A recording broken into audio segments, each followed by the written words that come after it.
재밌는 판결 하나가 나왔습니다. 그 판결은 뭐냐면은 복잡하게 생각하실 게 없어요. 법조 출입기자처럼 출입처가 있잖아요. 출입처가 있다고. 예. 그러면 출입처에 뭐 출입처 뭐 회장을 뽑고 막 그러잖아. 기자들끼리. 예. 그래갖고 이 기자들이 어떤 언론사는 뭐 엠바고 어겼으니까 뭐 이런 식으로 해서 출입을 못하게 막아. 이것을 잘못됐다라고 법원 판결이 나왔습니다. 기자실 출입은 기자단에 맡길 수 없다. 뭐냐면 기자실이라고 하는 공간이 국가 거잖아요. 국가 재산이죠. 여기를 지들이 뭔데 거기를 출입해 말을 결정할 수 없다는 얘기죠. 네. 그러니까 이 경우에는 고등법원이죠. 고등법원에서 고등법원에 출입하는 그 기자단에 그러니까 뉴스타파나 셜록 예, 같은 이런 팀에서 기자단에 들어가려고 했는데 지금 현재 관행으로는 기자단에서 투표를 합니다. 기자단에서 투표를 해가지고 새로 들어오는 저 언론사 우리 기자단에 끼워줄 건지 안 끼워줄 건지를 정하는 건데 계속 거절을 당하니까 이 뉴스타파하고 이제 셜록에서 소송을 한 거예요. 기자단은 법적인 권한이 없다.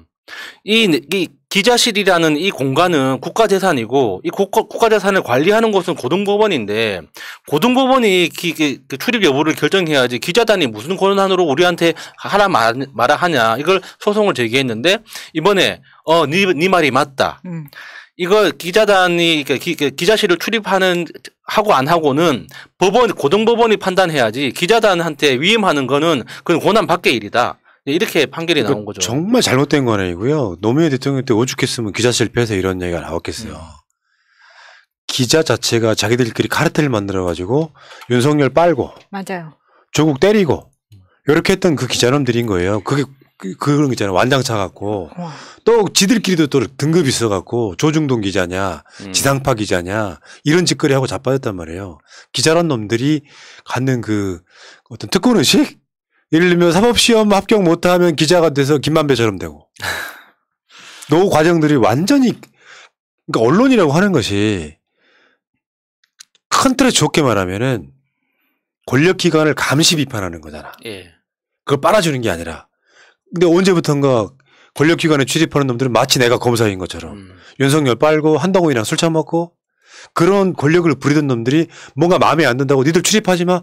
초등학생들 그런 짓거리 하잖아 왜. 자기들끼리 이렇게 좀 약간 왕따 해갖고 뭐 너랑 얘랑 놀지 마 이런 거랑 똑같은 짓거리 하는 거 아니야. 지들이 뭔데. 그러니까 사실 법조 기자단을 확실하게 해체를 시켜야 된다. 이런 법적 근거가 나왔기 때문에 이번에 이걸 핑계로라도 검찰청을 비롯해서 모두 이 법조 기자단을 해체를 시켜야 되는데 이게 가장 큰 논란이 뭐냐면 판결문 같은 것들을 차별하는 거예요.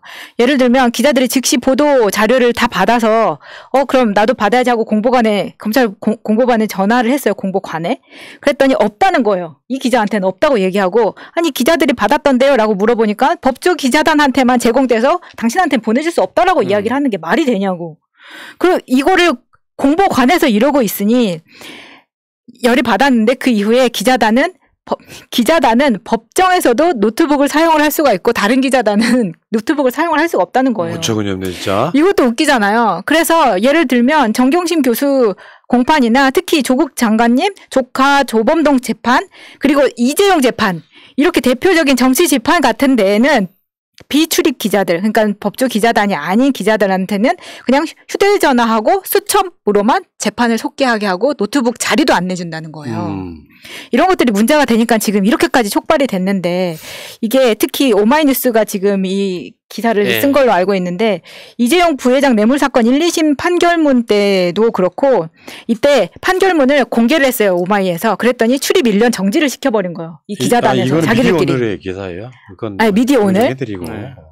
근데 이거를 공개하지 않는다는 기자단의 자기들끼리 암묵적 합의가 있었는데 너 이거 우리랑 다르게 너 혼자 했으니까 너 아웃 해가지고 징계를 시켜버리는 거죠. 그러니까 암묵적으로 이재용의 뇌물 사건 같은 판결문은 공개하지 말자. 이런 식으로 자기들끼리 짬짬이를 한다는 게 너무 웃기잖아요. 그러니까 말도 안 되는 것이고요. 그 기득권이라고 하는 게 이런 거예요. 초심 다 잃어버린.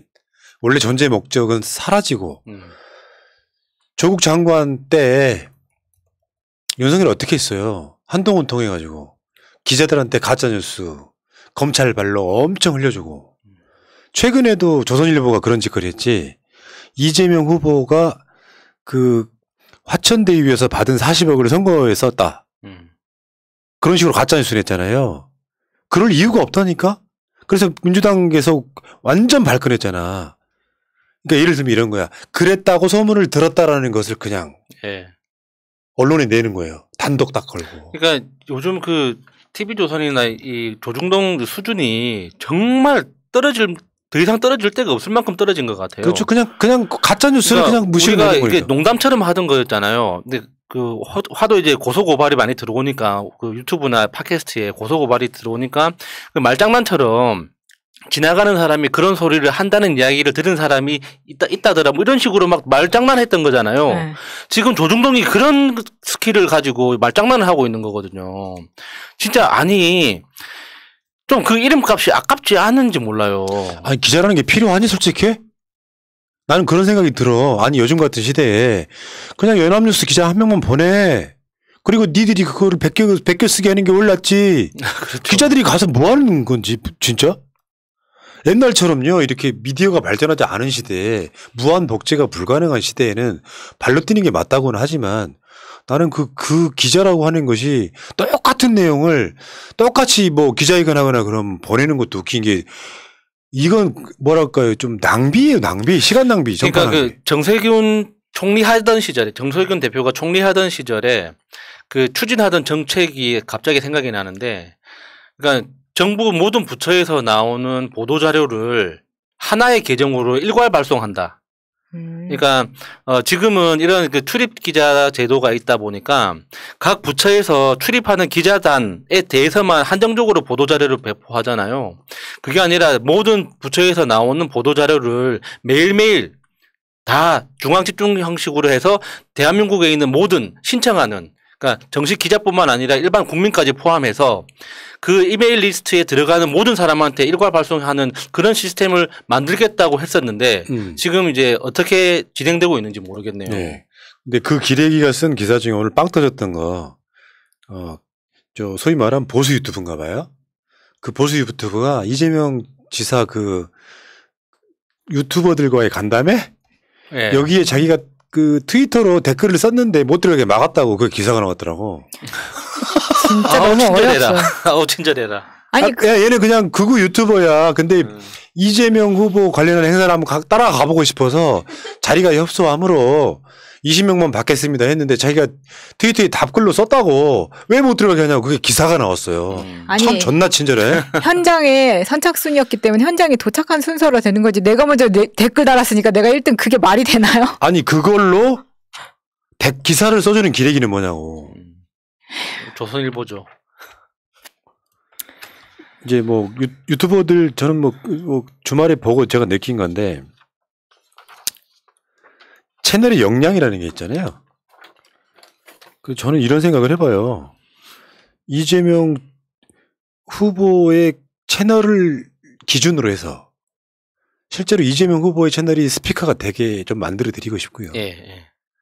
그리고 수도 없이 많은 그 유튜브 하시는 분들이 이재명 후보 따라다니는 거 되게 보기 좋아요. 그게 어떤 인기 반증이기도. 근데 그런데 새날 같은 채널도 필요해요. 이슈 파이팅 해주는 거. 그러니까 이재명 후보를 중계해주는 것도 필요하고. 둘 다 할 역량이 안 돼서 이러고 있는 건데 역량 갖춰지면 우리도 따라다니려고 그래요. 따로 보내는 거지 뭐. 그래서 이 채널 키우는 거예요. 새날 패밀리. 근데 우리가 방송하고 있는데 그걸 중계를 할 수는 없잖아요. 예. 이런 방식으로. 아무튼 정말 고생들이 많으셨다는 말씀을 드리겠습니다. 자, 오늘 방송 여기까지 합시다. 아까 우리 랑맨TV님이 슈퍼챗 쏘면서 그 사진 하셨거든요. 그것 때문에 누가 보내셨는지를 말씀 안 해주셔가지고. 말씀드렸는데 랑맨TV님 보내주셨다고. 야구장 사진. 예. 여러분 랑맨TV 구독. 그렇죠. 구독 해주세요. 랑맨TV 구독. 그리고 그 유튜브 동영상도 보내주셨는데요. 이재명 후보님이 뒷주머니에서 손수건 꺼내셔서 눈물을 닦는 장면을 찍으셨더라고 이분이. 아니 그런 거 찍는 거 중요합니다. 왜냐하면 후보들 이제 우리 유튜버들도 그렇고 이제 후보가 딱 나타나잖아요. 근데 그런 감동적인 장면에서는 다 같이 뭉클해가지고 카메라를 찍는 것이 행여나 좀 그럴까봐 못 하시는데 그런 장면을 캐치를 하는 것이 후보에게 더 도움이 돼요. 프로의식을 가져주세요. 예. 그 유명한 사진 있잖아요. 그 독수리 앞에서 이제 그 굶어 죽어가는 아이 뒤에 있는 독수리 사진 있잖아요. 그래서 그 사진 찍었던 기자가 그 퓰리처상을 받기는 했는데 결국에는 너무 많이 욕먹고 이제 극단적인 선택을 맞아요. 했잖아요. 네. 예. 그래서 그런 뭐 극단적인 이야기를 하는 게 좀 우습긴 한데 이제 그 정도로 프로의식을 가지면 어떨까 이제 만약에 거죠. 우리 유튜버들한테 지상파 같은 지원이 이루어진다면 어떤 방송을 만들 수 있을까요? 아우 난리 나겠네요. 네, 광고 하나에 막 몇천만 원씩 하는 그 광고가 막 한 10대 개씩 붙고. 근데 그런 광고는 길다고 안 하시는 분들.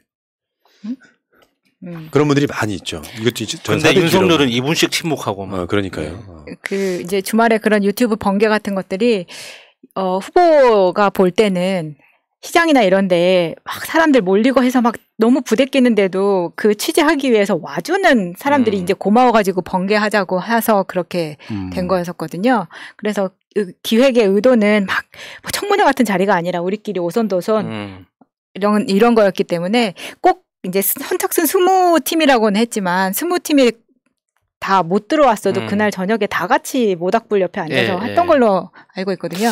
다음 달에는요 유튜브 관훈 토론 한번 하려고. 이재명 후보 모시고 패널들이 쫙 해가지고 모든 유튜브가 중계할 수 있게 해줘. 유튜브 관훈 토론. 네. 관훈은 아니니까 굳이 말하자면 유튜브형 투훈. 이제 그런 자리에서 우리 진엄마. 바른소리 TV 가서 질문했었거든요. 오랜만에 목소리 들으니까 좋더라고요. 그 질문 같은 게 당시에 굉장히 좋은 질문이었어요. 그러니까 뭐 정치적인 것도 다 좋았지만 사모님하고 싸웠을 때 어떻게 화해하냐 이런 질문들 궁금했는데 그러니까 쉽게 하지 못했던 질문들이잖아요. 화해하지 않고 용서를 빈다고. 그런 이야기가 재밌죠. 알겠습니다. 자, 마무리합시다.